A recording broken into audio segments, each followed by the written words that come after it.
I still remember the exact moment when my dream job turned into a nightmare. It was my first day leading the marketing team at Apex Advertising, a position I had worked toward for years. I stood confidently at the front of the conference room, presenting my campaign ideas with passion, when I noticed the smirks and stifled laughter. My heart sank as my naturally high-pitched, soft voice filled the silent room.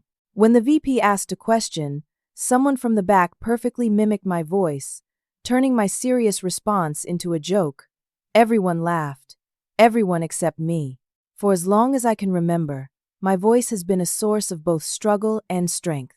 I'm Justice Andrews, 32 years old, and I was born with underdeveloped vocal cords that gave me a distinctively high, soft voice that many people mistake for a child's. Throughout elementary school, I spent 3 afternoons a week in speech therapy, learning exercises to strengthen my vocal muscles and techniques to project more clearly. Despite years of therapy, my voice remained fundamentally the same, just clearer and more articulate. In college, I discovered my passion for marketing. Ideas flowed effortlessly from my mind, and I could envision campaigns with remarkable clarity. I graduated with a master's degree in marketing from Northwestern, earned multiple student awards for innovative campaign designs, and specialized in digital strategy as the industry evolved.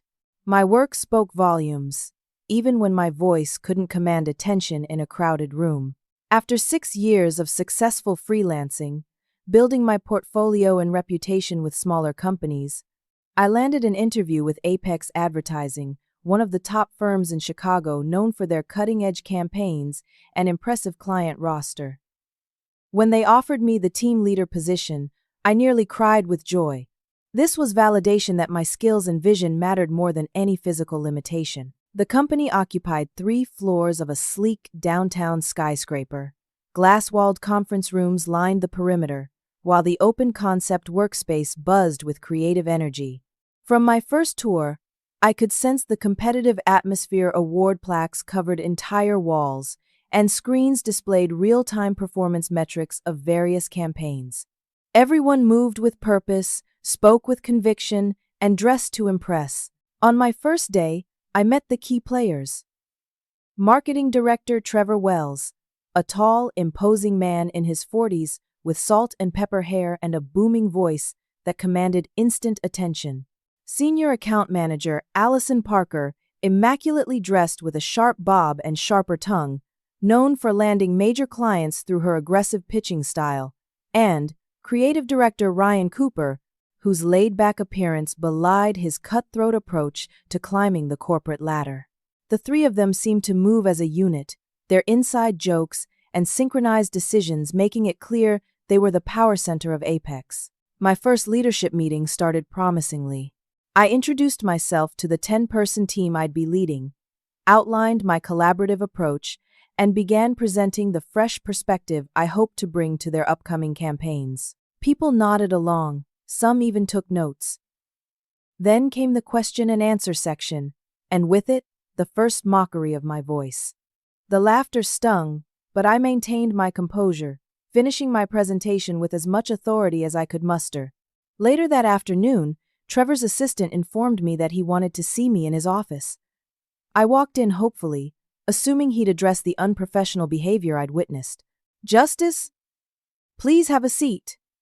Trevor gestured to the chair across from his massive desk. "I wanted to check in on how your first day is going." "It's going well. Thank you," I replied, my voice slightly quieter than usual after the morning's humiliation. Trevor leaned forward, steepling his fingers. "I noticed you have a unique vocal quality. Very distinctive." I nodded, having heard similar observations throughout my life. "Yes. I was born with underdeveloped vocal cords." "I see," he said, though his expression showed little empathy. "Have you considered voice coaching? Not speech therapy, but professional coaching to develop a more authoritative presence? In our industry, perception is reality, and clients need to feel they're working with strong leaders." My stomach twisted into knots. My previous clients have been very satisfied with my work and leadership. Those were smaller companies, Justice. At Apex, We play in the big leagues. Your ideas are excellent, but your unique vocal qualities might be holding back your leadership potential. He slid a business card across the desk. This is Janet Blake, a vocal coach who's worked with several of our executives. The company would cover the expense, of course. I took the card wordlessly, too stunned to respond. Think of it as an investment in your career, Trevor continued with a smile that didn't reach his eyes. We want you to succeed here. As I left his office, the card burning in my hand, I realized Trevor hadn't mentioned the mockery at all. He wasn't addressing a problem with the team's behavior. He saw my voice as the problem. I crumpled the card and tossed it into the first trash can I passed. I hadn't overcome years of speech therapy and built a successful career by letting others define my worth by my voice. I would prove myself through results, not by changing who I was to make others comfortable. Little did I know that this was just the first salvo in what would become a systematic campaign to undermine my confidence and authority. I decided to focus on what I did best, creating brilliant marketing campaigns. Over the next few weeks, I threw myself into my work, staying late to analyze market trends and develop innovative strategies for our clients. My team members seemed impressed with my knowledge and creative approaches, and several clients specifically praised my thorough presentations and unique perspectives during feedback sessions. But beneath this professional veneer, something disturbing was happening. It started subtly whispered comments just out of earshot, conversations that stopped when I approached, exaggerated politeness that felt more mocking than respectful. I tried to ignore it, telling myself I was being paranoid after what happened in that first meeting. Then came the imitations. I'd turn a corner and catch someone mimicking my voice, hands fluttering dramatically as they spoke in an exaggerated high pitch.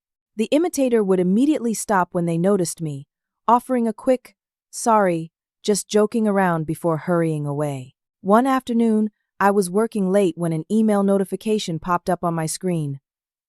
Someone had accidentally copied me on a thread. I was never meant to see a discussion about my presentation earlier that day. The subject line read, "Justice's squeaky toy performance." Did anyone else notice how the clients were trying not to laugh when she got excited about the engagement metrics? Wrote Ryan. "I swear my dog's chew toy makes the same sound. It's painful to watch," Allison replied. Smart ideas coming from a chipmunk voice. "Such a waste. We need to make sure she stays in the background for the Wilson account pitch," Trevor chimed in. "Let her do the prep work, but keep her out of the room. Too much at stake." I felt physically ill reading their words. My hands shook as I closed the email, my chest tight with humiliation and anger. They were systematically planning to erase me from client interactions while exploiting my strategic thinking. The next day, I noticed another pattern. During team meetings, whenever I offered an idea, it would be met with polite nods but no engagement. Then, 20 minutes later, someone else would present essentially the same concept, and suddenly it was brilliant, innovative, worth pursuing. My contributions were being deliberately overlooked, then appropriated. When team members needed to ask me questions, they began emailing rather than approaching my desk or calling me, avoiding having to hear my voice altogether. If I spoke up during meetings, people would often talk over me, claiming they didn't quite catch that, or asking me to speak up, despite my voice being perfectly audible. I found an ally in Madison Hayes, a graphic designer who had joined Apex around the same time as me. She seemed genuinely supportive, listening to my concerns and offering encouragement. "They're just intimidated by you," Madison assured me over lunch. "Your campaign ideas are outperforming theirs, and they're using your voice as an excuse because they can't criticize your actual work." Her support meant everything during this difficult time, giving me a safe space to vent my frustrations. I confided in her about my childhood speech therapy and lifelong insecurities about my voice, relieved to have found a friend in this increasingly hostile environment. The situation reached a breaking point 3 months into my tenure at Apex. We had been pursuing the Jenkins athletic wear account for years, and I had spent weeks developing a comprehensive digital strategy that the client representatives had responded to enthusiastically during preliminary discussions. The final presentation was scheduled, and as team leader, I had prepared extensively to deliver it. On the morning of the presentation, I arrived early to set up the conference room and review my notes one last time. The client representatives arrived, followed by Trevor, Ryan, and finally Allison, who was carrying presentation materials I didn't recognize. "Good morning, everyone," Trevor announced to the room. "We're excited to present our strategy for Jenkins today. Allison will be leading the presentation." I froze, completely blindsided. "Trevor, I thought I would be presenting since I developed the strategy," I said quietly. Trevor's smile didn't reach his eyes. "We need a stronger, more authoritative presence for this one, Justice. You've done excellent preparatory work, but Allison has the voice and presence to really sell it." The Jenkins representatives looked confused but said nothing as I took a seat at the far end of the table. Allison smoothly launched into the presentation using my slides, my research, my ideas, but with minor modifications and her name on the cover page. Throughout the hour-long meeting, I sat silently, watching my work being presented as hers, with occasional nods to the team's collaborative effort. The worst part? The presentation was successful. Jenkins signed with us that afternoon, with the client praising the confident delivery and authoritative explanation of strategy that had convinced them. Trevor congratulated Allison in front of everyone, presenting her with the ceremonial first dollar from the new client that would hang on her office wall. As everyone filed out celebrating, I remained seated, staring at my hands. This wasn't just about mockery anymore, it was theft. They were systematically taking my ideas, my work, my opportunities, while pushing me into the background because of something I couldn't change. I knew then that I needed to start fighting back or risk becoming completely invisible. The successful Jenkins pitch emboldened my tormentors. What had been subtle mockery now became increasingly blatant. As if they sensed my vulnerability and were moving in for the kill, I decided to start documenting everything. During our next team meeting, I placed my phone on the table and announced, "I'll be recording our meetings for note-taking purposes. I hope that's okay with everyone." Nobody objected, perhaps because they thought I was being transparent about my intentions. While the recording served its stated purpose of helping me take better notes, it also created an audio record of what was happening. And what was happening was worse than I had realized. Ryan had developed what the team called his justice voice, an exaggerated, squeaky impersonation he would slip into whenever he wanted to mock an idea or suggest something was childish or naive. During one recorded strategy session, he used this voice to repeat my suggestion about incorporating user-generated content. "Oh, maybe we should just let the customers make all our content," he squeaked, fluttering his hands. "They'll do it for free because they love the brand so much." Instead of shutting this down, Trevor actually encouraged it. "Ryan does have a point, Justice. Though, perhaps not expressed in the most professional manner. Your suggestion lacks the sophistication our clients expect." Meanwhile, Allison had taken to cutting me off mid-sentence with a dismissive, "Could you speak up? We can barely hear you," despite the fact that I was projecting as strongly as I could. The situation deteriorated further when I discovered a group chat on the company messaging system titled "Squeaky Clean Marketing," a not-so-subtle reference to my voice. Someone had carelessly left it open on a shared computer in the design department. Scrolling through, my heart sank as I saw dozens of voice memes and audio clips where team members had recorded themselves mimicking me, sharing them for group entertainment.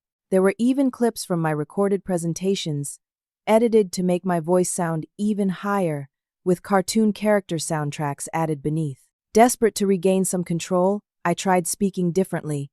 I practiced lowering my pitch, slowing my speech, and adopting more authoritative language patterns.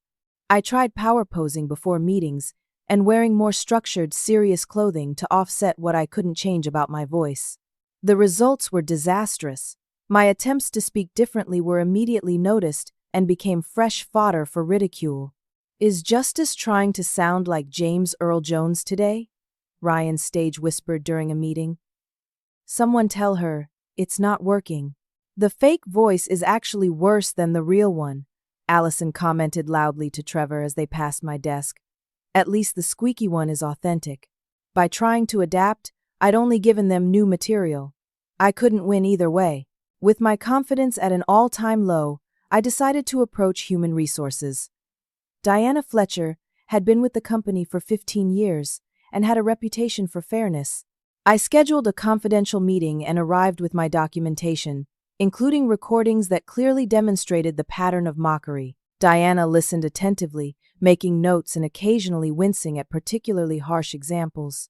When I finished presenting my case, she sighed deeply. "Justice, I want to be completely honest with you. What you're describing is unacceptable workplace behavior, and I personally find it appalling." She paused, looking uncomfortable. "However, you should know that Trevor, Allison, and Ryan have been with Apex for over a decade. They've brought in our biggest accounts and have close relationships with the executive team. So you're saying nothing can be done?" I asked, my voice smaller than ever. "I'm saying proceeding with a formal complaint would be challenging.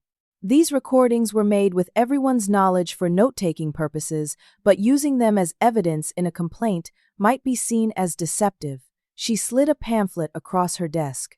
"We have an employee assistance program with confidential counseling services. Many find that helpful for workplace stress." I left Diana's office feeling utterly defeated. The one official channel that should have protected me had essentially told me to get therapy to deal with being bullied, rather than addressing the bullies themselves. The final betrayal came later that week. I was heading to the break room when I heard Madison's voice, my supposed ally and confidant, coming from around the corner. "No, you guys, she actually went to speech therapy for years, and still sounds like that," Madison was saying, her voice raised in animated storytelling. "Can you imagine spending all that time and money and still sounding like a kindergartner?" She told me she used to practice for hours in front of the mirror just to say her own name without squeaking. Laughter erupted from the group gathered around her. I recognized Ryan's distinctive guffaw and Allison's measured chuckle. My personal struggles, shared in confidence during vulnerable moments, had become break-room entertainment. I backed away silently, retreating to the bathroom where I locked myself in a stall and tried to control my breathing. Madison had been my only source of support, the one person I thought I could trust. Finding out she had been feeding private information to my tormentors all along shattered what little confidence I had left. That night, I went home and seriously contemplated quitting. I updated my resume, browsed job listings, and drafted a resignation letter. But something stopped me from sending it. Perhaps it was stubbornness, or perhaps it was the realization that if I left now, they would win, and the next person with a different voice, appearance, or manner would become their new target. I decided then that if I was going to leave Apex, it wouldn't be with my tail between my legs. It would be on my terms, and only after I had stood up for myself and exposed what was happening in this toxic environment. I just wasn't sure how to do that yet.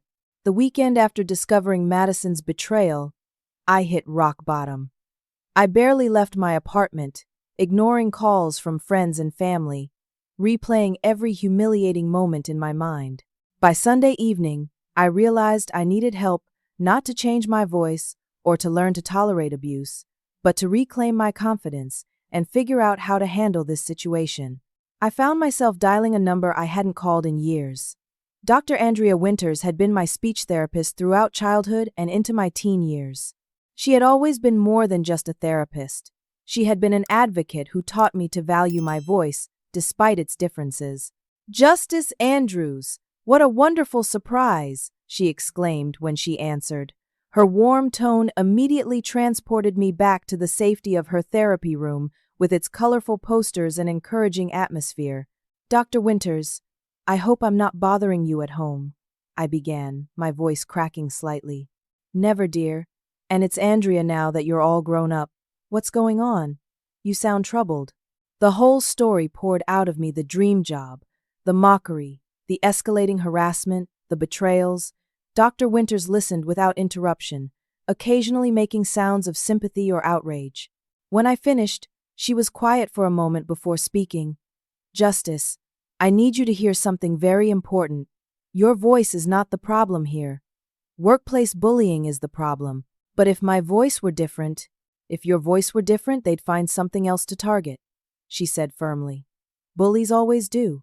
In all my years of practice, I've worked with hundreds of people with distinctive voices or speech patterns. The ones who thrive aren't those who change themselves to fit in. They're the ones who refuse to let others define their worth. Her words hit me with the force of revelation. I had been approaching this all wrong, trying to adapt myself to an abusive environment rather than recognizing the environment itself as unacceptable. So what do? I asked. You gather evidence, find allies, and stand your ground, she replied. This isn't just about you anymore. Workplace bullying affects productivity, mental health, and company culture. If they're doing this to you, they've done it to others, and they'll do it again unless someone stops them. After thanking Dr. Winters for her wisdom, I spent the rest of the evening researching workplace harassment laws and Apex's own policies. The employee handbook, which I had skimmed when I was hired, actually contained strong language against creating a hostile work environment, including specific mentions of mockery and exclusion based on personal characteristics. Armed with this knowledge, I created a detailed spreadsheet documenting every incident of mockery, undermining, or exclusion I had experienced or witnessed. I included dates, times, locations, participants, and witnesses. I annotated which of my recordings captured each incident and created a separate file with timestamp notes for easy reference. A pattern quickly emerged that I hadn't noticed before. While I was the current target, comments from the recordings revealed references to previous employees who had also been bullied out of the company for vocal issues, an account manager with a stutter, an art director with a strong Southern accent, a copywriter whose voice cracked when she was nervous. All women, all apparently talented, and all gone within a year of joining. This wasn't random cruelty. It was a systematic elimination of women who didn't fit Trevor, Ryan, and Allison's narrow conception of how a professional should sound. And it had been happening for years without consequences. With this realization, my approach shifted. This wasn't just about defending myself anymore. It was about breaking a cycle of discrimination that had harmed multiple careers and potentially cost Apex valuable talent. My opportunity came unexpectedly the following week. The Taylor Foundation, a major nonprofit organization looking to rebrand its youth education initiatives, reached out to Apex specifically requesting me to lead their campaign. They asked for you by name, Trevor said, looking displeased as he dropped the brief on my desk. Apparently they saw your work for the Jenkins campaign and were impressed. He didn't mention, of course, that Allison had presented that work as her own. I'll prepare a comprehensive strategy, I assured him, trying to contain my excitement. Just remember that this is a team effort, Trevor emphasized. Allison and Ryan will be joining the presentation meeting to ensure we put our best foot forward. I nodded, already anticipating their attempts to undermine me during the client meeting. But this time, I would be prepared. The presentation for the Taylor Foundation was scheduled for the following Thursday. I spent every evening that week preparing, not just the marketing strategy, but also my approach to handling any potential sabotage. I practiced speaking clearly and confidently, focusing on the content rather than trying to change my natural voice. When Thursday arrived, I felt nervous but determined. The Taylor Foundation sent 3 representatives, their executive director, Paul Taylor, their communications director, Susan Chen, and their education program manager, Lauren Wilson, a petite woman with stylish glasses and a serious expression. I began the presentation confidently, outlining our understanding of their needs and our proposed approach. The client seemed engaged and responsive, asking thoughtful questions that I answered with expertise. Trevor, Allison, and Ryan sat to the side, occasionally adding comments but largely allowing me to lead, perhaps because the client had specifically requested me. Everything was going surprisingly well until we reached the discussion of social media strategy. Lauren Wilson asked a detailed question about engagement metrics for educational content targeting teenagers. As I began to answer, Allison suddenly interjected, but not in her normal voice. Instead, she used a perfect imitation of my high-pitched tone, complete with my speech patterns. What we find super effective is creating relatable content that speaks to teens in their language, she squeaked, fluttering her hands in mimicry of my gesturing style. Young people just love authenticity. The room fell uncomfortably silent. Ryan smirked, and Trevor coughed awkwardly, but made no move to address the inappropriate behavior. I felt my face burning with humiliation as I struggled to maintain my composure. What I hadn't expected was Lauren Wilson's reaction. Her expression shifted from professional interest to cold anger in an instant. "Miss Parker," she said to Allison, her tone glacial. "Was that supposed to be amusing?" Allison's smile faltered. "Just lightening the mood a bit." "I see," Lauren replied, closing her notebook decisively. "I think we have what we need for today." She stood, prompting her colleagues to do the same. "We'll be in touch regarding our decision." As they gathered their materials, Lauren made brief eye contact with me, her expression unreadable but somehow sympathetic. The meeting had clearly ended prematurely, and judging by Trevor's thunderous expression as the clients left, he knew exactly who to blame, and it wouldn't be Allison. I had finally gotten the Taylor Foundation presentation opportunity I deserved, only to have it sabotaged by the same toxic behavior that had been tormenting me for months. As the conference room door closed behind the clients, I felt the weight of inevitable consequences bearing down on me. But sometimes, rock bottom becomes the foundation upon which you build your comeback. The aftermath of the Taylor Foundation meeting was exactly as I had feared. Trevor called me into his office immediately afterward, his face flushed with anger. "What happened in there?" he demanded. "That account was practically secured and now they've walked out."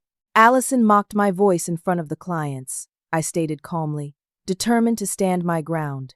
"That's what happened." Trevor waved dismissively. It was a momentary lapse in judgment, a bit of office humor that the clients clearly misinterpreted. "The real issue is that your presentation lacked the authority to keep them engaged." I stared at him in disbelief. My presentation was going extremely well until that moment. The clients specifically requested me because they were impressed with my work. "Your work that Allison presented," Trevor corrected with a cold smile. "Let's be clear about that. This incident has demonstrated exactly why we need our strongest voices representing Apex with major clients." "Is that what we're calling unprofessional behavior now? A strong voice?" I asked, surprising myself with my boldness. Trevor's expression hardened. "I'd suggest you focus on damage control, Justice. See if you can salvage this account by reaching out to apologize for the meeting's awkward conclusion. And perhaps reconsider that voice coaching referral I offered." I left his office seething with frustration, but also strangely energized. For the first time, I had directly challenged Trevor's narrative. And though it hadn't changed his perspective, standing up for myself felt surprisingly empowering. Back at my desk, I noticed an email notification from an unfamiliar address. l.wilson@taylorfoundation.org. Lauren Wilson, the education program manager who had shut down the meeting, had reached out directly to me. "Miss Andrews," the email read, "I wanted to personally apologize for cutting our meeting short today. Would you be available for a private call to discuss the situation further? I believe we have more in common than you might realize." Intrigued and hopeful that I might still have a chance to save the account, I responded immediately, suggesting a call later that afternoon. At exactly 4 o'clock, my phone rang. "Miss Andrews? Lauren Wilson here. Please, call me Justice," I replied, bracing myself for bad news about the account. "Justice, then," she said warmly. "I wanted to speak with you directly about what happened today. That mockery was completely unprofessional, and I want you to know it was the sole reason we ended the meeting." "I understand," I said, disappointed but not surprised. "I apologize for my colleague's behavior."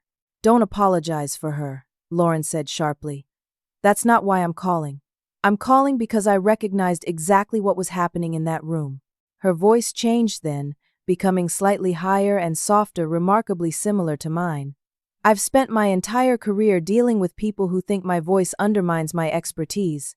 I've been talked over, mocked, and underestimated because I sound too young or too girly to be taken seriously. I was stunned into momentary silence. Your voice. Yes, Lauren confirmed. I deliberately speak in a lower register during professional meetings because I've learned it's easier than fighting the bias. But seeing your colleague mock you triggered every bad experience I've ever had in my professional life. I can't tell you how much it means to hear that, I said, emotion making my own voice even higher than usual. These past months have been incredibly difficult. I can imagine, Lauren replied sympathetically. But here's something you should know. I have a direct line to Jennifer Williams, your CEO. Paul Taylor, our executive director, sits on a philanthropic leadership council with her. They're actually good friends. My heart began to race. What are you saying? I'm saying that what happened today isn't just going to disappear. Paul was deeply unimpressed with how your team treated you, and he plans to mention it to Jennifer when they next speak. I wanted to give you a heads up because these situations can get complicated, and I thought you might want to be prepared. After thanking Lauren profusely for her support and insider information, I hung up the phone feeling a strange mixture of anxiety and hope. If Jennifer Williams became involved, this situation could finally receive the attention it deserved, but I needed to be ready with irrefutable evidence. That evening, I began reviewing all my recorded meetings with fresh determination. I carefully selected the clearest examples of mockery, undermining, and exclusion, creating a compilation that told the story of systematic harassment. I included the email thread where Trevor, Ryan, and Allison had discussed keeping me in the background while using my ideas, and screenshots of the group chat where my voice had become an ongoing joke. As I dug deeper into company records that were accessible to team leaders, I discovered something alarming. Trevor, Ryan, and Allison's teams had experienced unusually high turnover compared to other departments. Exit interviews, which I technically wasn't supposed to access but found through a poorly secured shared drive, revealed vague but consistent comments about personality conflicts and communication issues with leadership. More surprisingly, I uncovered evidence that the trio's behavior had actually cost Apex clients before. Reading between the lines of client feedback forms, I found several references to unprofessional conduct and uncomfortable meeting dynamics associated with their teams. In at least 3 instances over the past 2 years, prospective clients had gone with competitors, despite initially favoring Apex's creative concepts. Armed with this information, I decided to reach out to former employees who might have experienced similar treatment. Using LinkedIn, I contacted Sarah Jenkins, the woman with the southern accent who had left 6 months before I joined. Sarah agreed to meet me for coffee on Saturday, away from the office and prying eyes. When we met, her story confirmed my suspicions. They made my life hell, she said bluntly, stirring her latte. Every time I opened my mouth, Ryan would exaggerate my accent, drawling everything back at me like I was in a bad Tennessee Williams play. Trevor told me clients would never take me seriously because I sounded uneducated, despite my 2 master's degrees. After 3 months of this, I started having panic attacks before meetings. Did you report it? I asked. Sarah laughed bitterly. To Diana in HR? Sure did. She gave me the same runaround about how valuable they were to the company, how difficult it would be to pursue a formal complaint. She offered me counseling resources instead of addressing the actual problem. So you left. So I left, Sarah confirmed. And from what I hear, I wasn't the first or the last. They've been doing this for years, targeting women who don't fit their narrow conception of how a marketing executive should sound. Through Sarah, I connected with 2 other former employees, Taylor Murphy, who had stuttered under pressure, and Alicia Ramirez, whose voice cracked when she was nervous. Both shared eerily similar experiences of mockery, exclusion, and eventual constructive dismissal. Both had approached HR, and both had been discouraged from pursuing formal complaints. With their permission, I recorded their testimonials, creating a powerful narrative of a long-standing pattern of discrimination that went beyond individual personality conflicts and constituted a genuine hostile work environment. As I was compiling this evidence, I stumbled across something that made me pause. Apex was being considered for the Martinson Award for Excellence in Workplace Culture, a prestigious industry recognition that came with significant publicity and a substantial cash prize. The application materials were accessible through the company's shared drive, and curiosity led me to open them. What I found left me speechless. Trevor had spearheaded the application, submitting glowing testimonials about Apex's supportive, inclusive environment and mentorship opportunities. Most shocking of all, the application included a quote attributed to me. "At Apex, I found a workplace that truly values diverse perspectives and communication styles. As someone with a unique voice, I've been embraced and supported by leadership who see beyond surface characteristics to recognize true talent and potential." I had never said those words. Trevor had completely fabricated a testimonial from me to bolster their application, cynically using my unique voice as evidence of their inclusive culture while simultaneously tormenting me because of it. This was the final piece of evidence I needed, proof not just of harassment but of deliberate deception that went all the way to falsifying documents for industry recognition. With everything I had gathered, recordings, emails, screenshots, testimonials, and now this fraudulent award application, I finally felt ready to take my case to someone who could actually make a difference. CEO Jennifer Williams herself. The pieces were falling into place. Between Lauren Wilson's connection to Jennifer, the Lost Taylor Foundation account, and now this fraudulent award application, I finally had leverage that even Trevor's stellar client acquisition record couldn't overcome. After months of suffering in silence, it was time to speak up in my own authentic voice. I knew that approaching Jennifer Williams directly would be risky.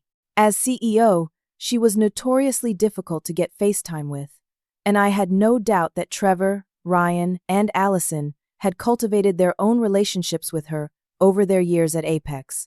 If I was going to do this, I needed to be strategic, thorough, and completely professional. I drafted an email requesting a meeting to discuss urgent concerns regarding workplace culture and its impact on client relationships, deliberately framing the issue in terms of business outcomes rather than personal grievances. I mentioned the Taylor Foundation account specifically, knowing it would catch her attention, and added that Lauren Wilson had suggested I reach out directly. To my surprise, Jennifer's assistant responded within the hour, scheduling a meeting for the following afternoon. The quick response suggested that Lauren had indeed spoken to Paul Taylor, who had in turn spoken to Jennifer, creating the opening I needed. I spent that evening meticulously preparing my presentation. I organized my evidence chronologically, showing the escalating pattern of harassment. I calculated the financial impact of the toxic culture, including the cost of high turnover, lost clients, and potential legal liability. I prepared clear, specific examples that demonstrated how the behavior violated Apex's own stated policies and values. Most importantly, I practiced delivering my message in my natural voice, without apology or attempt to disguise its unique qualities. Dr. Winter's words echoed in my mind. The ones who thrive aren't those who change themselves to fit in. They're the ones who refuse to let others define their worth. The next day, I arrived at Jennifer's top-floor office 15 minutes early, dressed in my most professional outfit and carrying a tablet with my complete presentation. Lauren had agreed to join virtually, if needed, to corroborate what had happened during the Taylor Foundation meeting. Jennifer Williams was not what I had expected. In her late 50s, with silver-streaked dark hair and a practical bob, she exuded no-nonsense competence rather than executive flash. Her office was surprisingly modest, functional rather than showy, with industry awards displayed alongside family photos. "Miss Andrews," she greeted me, shaking my hand firmly. "I understand you have concerns about workplace culture. Please, have a seat and tell me what's happening." Taking a deep breath, I launched into my carefully prepared presentation. I outlined the systematic harassment I had experienced, supported by specific examples and evidence. I explained how this behavior had affected not just me, but previous employees who had ultimately left the company.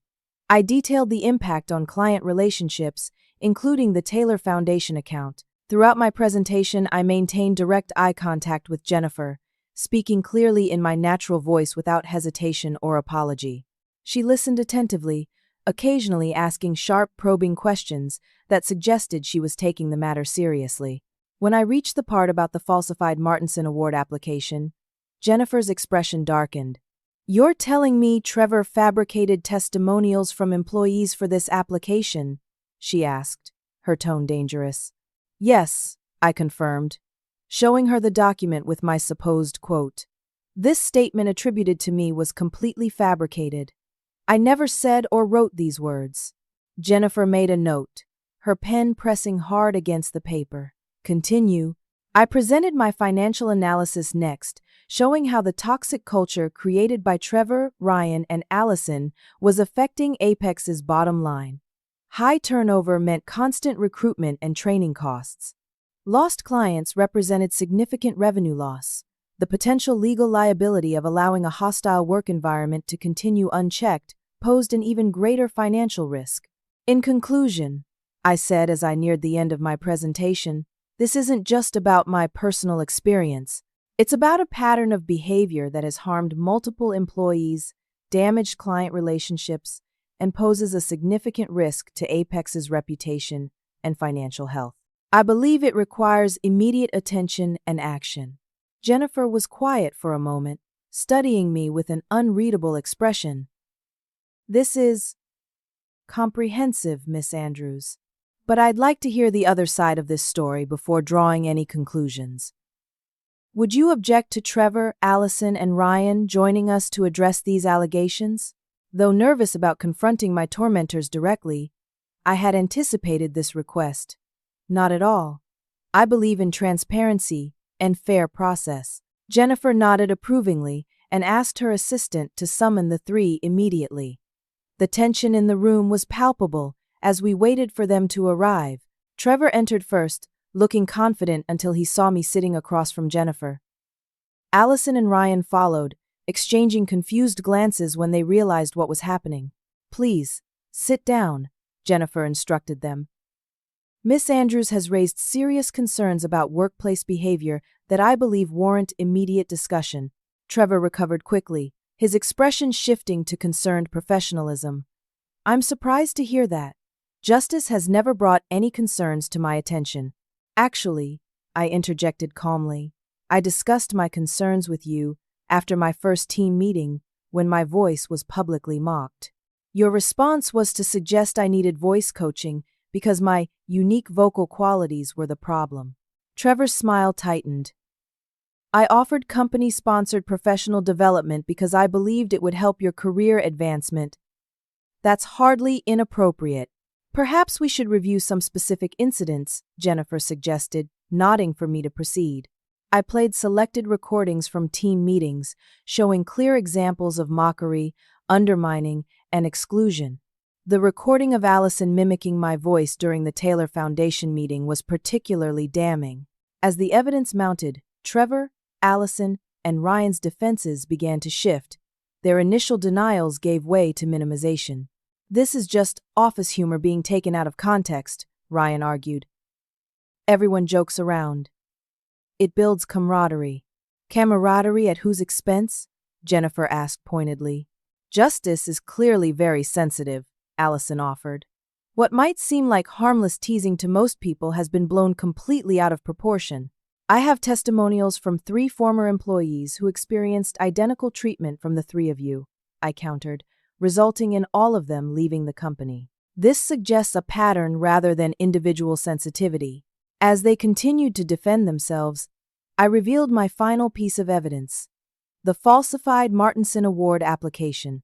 "This crosses a line from unprofessional behavior into outright deception," I explained, showing Jennifer and the others the fabricated quote attributed to me. "Using my voice as evidence of inclusion, while simultaneously mocking it, represents profound hypocrisy and potentially fraudulent representation to the award committee." The room fell silent. Trevor, Allison, and Ryan exchanged glances, clearly recognizing the severity of this particular allegation. "It was a simple misunderstanding," Trevor finally said, his voice lacking its usual confidence.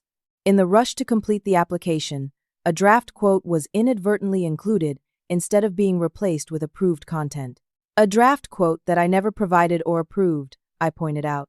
Jennifer had remained largely quiet during this exchange, observing the dynamic with shrewd attention. Now she leaned forward, focusing on Trevor. "Let me be clear about something," she said, her tone leaving no room for argument. "Apex's success depends on talent. When we lose valuable team members because of a toxic culture, we lose their contributions, their potential, and their future value to this company. That represents a significant cost that goes far beyond hurt feelings." She turned to face me directly. "Miss Andrews, I appreciate the professionalism with which you've presented these concerns. The evidence you've gathered is compelling and concerning." Looking back at Trevor, Allison, and Ryan, she continued, "I'll need time to consider all aspects of this situation and determine appropriate next steps. In the meantime, I expect all hostile behavior to cease immediately. We'll reconvene tomorrow morning to discuss my decision." As we all rose to leave, Jennifer asked me to stay behind momentarily. "Justice," she said once the others had left. "Using my first name for the first time, I want to acknowledge your courage in bringing this forward. Regardless of the outcome, speaking up about workplace harassment is never easy." "Thank you," I replied, surprised by her candor. I believe in Apex's potential to be a truly inclusive workplace where talent is valued regardless of voice, accent, or other personal characteristics. Jennifer nodded thoughtfully. "So do I. And I appreciate that you've approached this as a business issue as well as a personal one. That perspective is refreshingly strategic." As I left her office, I felt a complex mixture of emotions, anxiety about the coming decision, relief at having finally spoken my truth, and pride in having done so in my own authentic voice. After months of being silenced and diminished, I had finally made myself heard where it mattered most. Whatever happened next, I had reclaimed my voice and my power. No one could take that away from me again. The following morning, I arrived at work earlier than usual, my stomach twisted with anxiety about Jennifer's decision. The office was quiet, with only a few early birds at their desks. I tried to focus on routine tasks, but my mind kept returning to the confrontation in Jennifer's office and what the consequences might be. At precisely 9 o'clock, an all-staff email arrived from Jennifer's assistant, summoning the entire marketing department to an immediate meeting in the main conference room. My heart pounded as I gathered my notebook and headed to the meeting, unsure of what to expect. The room filled quickly, with curious murmurs as people speculated about the purpose of the sudden gathering. Trevor, Allison, and Ryan arrived last, standing together at the back of the room, rather than taking their usual positions at the front. Their expressions were guarded, giving nothing away. Jennifer Williams entered, accompanied by Diana from HR and someone I didn't recognize, a serious-looking woman in a tailored suit who was introduced as Barbara Montgomery, Apex's legal counsel. The room fell silent as Jennifer took her position at the head of the table. "Good morning, everyone," Jennifer began, her voice firm and measured. "I've called this meeting to address some serious issues that have been brought to my attention regarding our workplace culture and professional conduct. After thorough investigation, I've determined that immediate changes are necessary." She paused, surveying the room with a steely gaze that settled momentarily on Trevor, Allison, and Ryan before continuing. "Effective immediately, there will be a restructuring of the marketing department leadership. Trevor Wells is being removed from his position as marketing director. He will remain with the company in an advisory role, focusing exclusively on client acquisition without management responsibilities." A shocked murmur rippled through the room. Trevor's face flushed dark red, but he remained silent. "Allison Parker and Ryan Cooper will be placed on a 3-month probationary period with clear performance metrics, focusing not just on client outcomes, but on team collaboration and professional conduct. Diana will meet with each of them this afternoon to outline specific expectations and consequences." Jennifer's expression softened slightly as she turned to address the wider team. "These decisions were not made lightly, but they are necessary to align our actual workplace culture with our stated values. Apex's success depends on cultivating and retaining diverse talent, And we cannot do that in an environment that tolerates mockery, exclusion, or discrimination of any kind. Diana stepped forward next, outlining immediate changes to harassment reporting procedures, including an anonymous reporting system and a zero-tolerance policy for retaliation against those who reported concerns. Barbara, the legal counsel, briefly addressed the legal and financial risks of allowing a hostile work environment to persist, making it clear that today's actions were as much a business necessity as an ethical one. Finally, Jennifer concluded, I'm pleased to announce that Justice Andrews will be stepping into the role of marketing director, effective immediately. My head snapped up in shock. This was completely unexpected. I had hoped for accountability, perhaps some policy changes, but not a promotion to Trevor's position. As dozens of eyes turned to me with varying degrees of surprise, curiosity, and in some cases resentment, Jennifer continued. Justice has demonstrated not only exceptional marketing expertise, but also the courage and integrity to speak up about serious issues affecting our workplace culture and client relationships. These are precisely the leadership qualities Apex needs as we move forward. The meeting concluded with Jennifer encouraging anyone with questions or concerns to speak with Diana or herself directly. As people filed out, many stopped to congratulate me, including some who had previously kept their distance. Trevor, Allison, and Ryan left without making eye contact, their future at Apex clearly precarious. Jennifer asked me to join her for a brief private conversation after the meeting. I know this promotion comes as a surprise, she said once we were alone. Are you ready for this responsibility? Taking a deep breath, I answered in my natural, high-pitched voice, no longer feeling any need to apologize for or disguise it. Yes, I am. I have a clear vision for how our department can thrive through genuine inclusion and valuing diverse talents. Good. Jennifer nodded approvingly. The Taylor Foundation called this morning. They're ready to move forward with us, but only if you personally lead their account. I'll reach out to Lauren Wilson today, I promised, remembering how her recognition and support had helped create this opportunity. One more thing, Jennifer added. We're withdrawing our application for the Martinson Award. When we eventually reapply, it will be with genuine testimonials reflecting real progress, not fabricated platitudes. The following weeks brought significant changes to Apex's marketing department. With Jennifer's full support, I implemented new team structures that emphasized collaboration and mutual respect. We established mentoring programs for new employees, particularly those who might feel marginalized because of personal characteristics or communication styles. I reached out to Sarah, Taylor, and Alicia, the former employees, who had shared their experiences with me, inviting them to consider returning to Apex under new leadership. Sarah accepted, bringing with her valuable client relationships from her current position. Her Southern accent, once mocked, now added a warm authenticity to client interactions that many found refreshing. The Taylor Foundation became one of our biggest accounts, with Lauren Wilson and I developing a strong professional relationship based on mutual respect and shared experiences. Their rebrand campaign launched successfully, earning industry recognition and leading to referrals for several additional nonprofit accounts. Trevor's role diminished over time until he eventually left to join a competitor.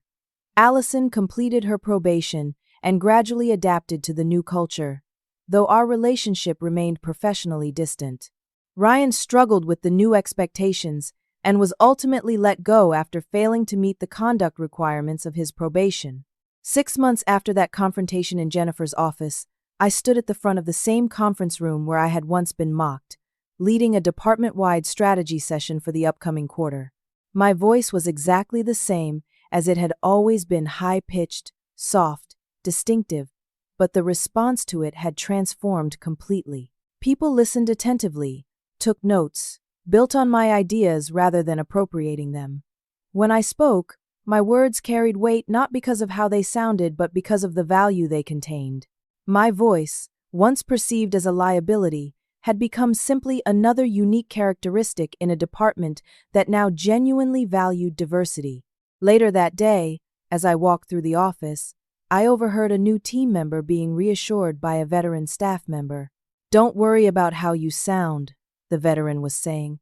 "Justice taught us all that it's what you say that matters, not how your voice sounds when you say it." I smiled to myself, reflecting on the journey that had brought me here. By refusing to change my voice or accept marginalization, I had not only reclaimed my own power, but helped create space for others to do the same. What had begun as a personal struggle against workplace bullying had transformed into structural change that benefited everyone. That evening, as I finished preparing for the next day's client meeting, I found myself thinking about Dr. Winters and her wise guidance during my moment of crisis. I sent her a brief email updating her on all that had happened, ending with a quote she had often shared during our therapy sessions. "Your voice is perfect exactly as it is, because it's the one you were given to tell your unique story." And what a story it had turned out to be, not one of victimhood or accommodation, but of courage, strategic thinking, and ultimately, justice. Have you ever had to stand up against workplace bullying or discrimination? I'd love to hear about your experiences in the comments section. How did you handle it? And what did you learn from the process? Remember to like this video if Justice's story resonated with you, subscribe for more inspirational real-life experiences, and share this with someone who might need to hear that their unique voice deserves to be valued. Thank you for listening to my story, and I hope it encourages you to speak up in your own authentic voice no matter what it sounds like.